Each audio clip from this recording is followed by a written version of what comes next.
Bisphenol A is a chemical compound primarily used in the manufacturing of various plastics.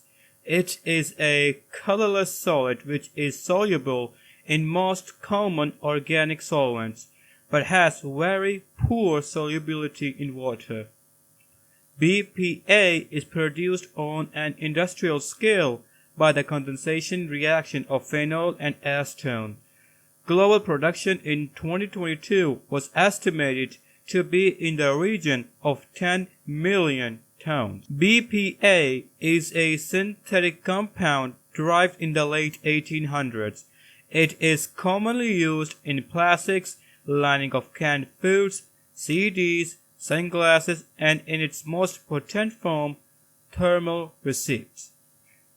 BPA is highly endocrine disrupting and can lower testosterone in males as well as alter female hormones to a greater extent. BPA has shown to have a huge impact on our fertility, sperm quality, testosterone, and our ability to reproduce.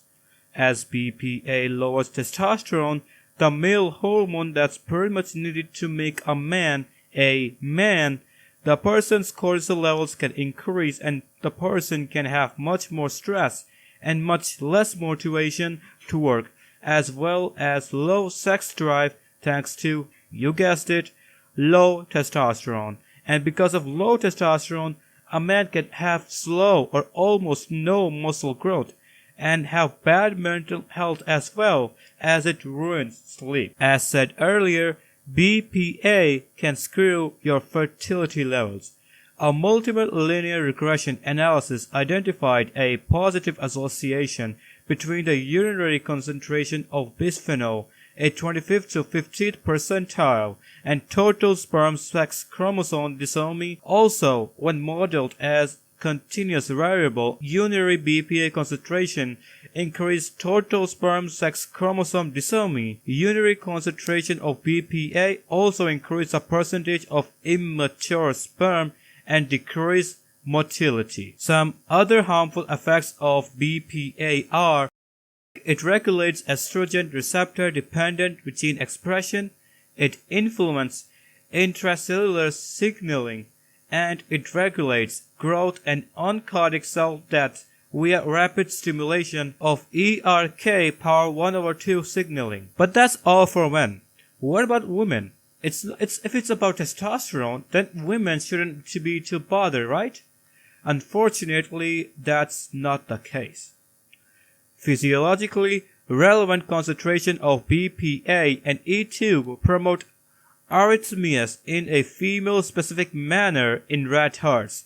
The pro-arrhythmic actions of estrogen are mediated by ER-beta signaling through alteration of myocyte CA2 plus handling, particularly increasing in SRCA2 plus leak. As BPA lowers testosterone and increases estrogen to high points, high estrogen levels may cause weight gain, low mood, and severe premenstrual syndrome in females. But that's not it.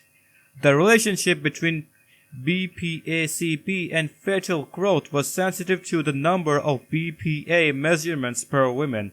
Among 80 women with 3 BPA measurements, women with BPA-CP less than 4.22 microgram over gram creatinine had lower growth rates for fetal weight and head circumference than did some women with BPA-CP less than 1.54 micrograms per gram crea, with estimated differences in mean values at birth of negative 683 gram, which is 20.3% of mean, and negative 3.9 centimeter, which is 11.5% of mean, respectively.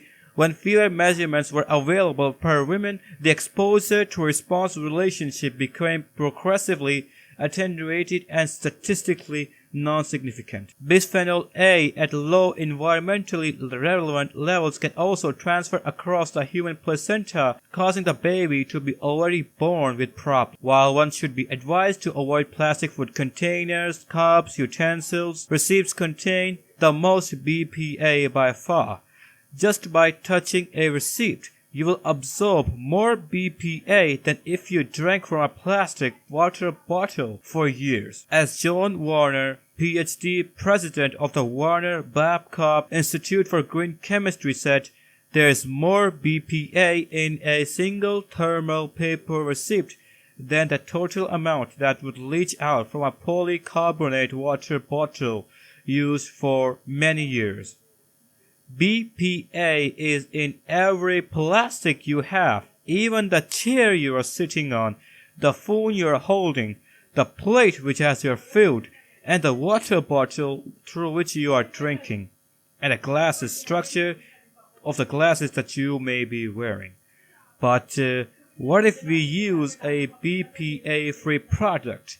Even if the label says BPA-free, it still has BPA. And even if there are products which use BPS, it's no use as they have almost the same structure as BPA. So what is the solution?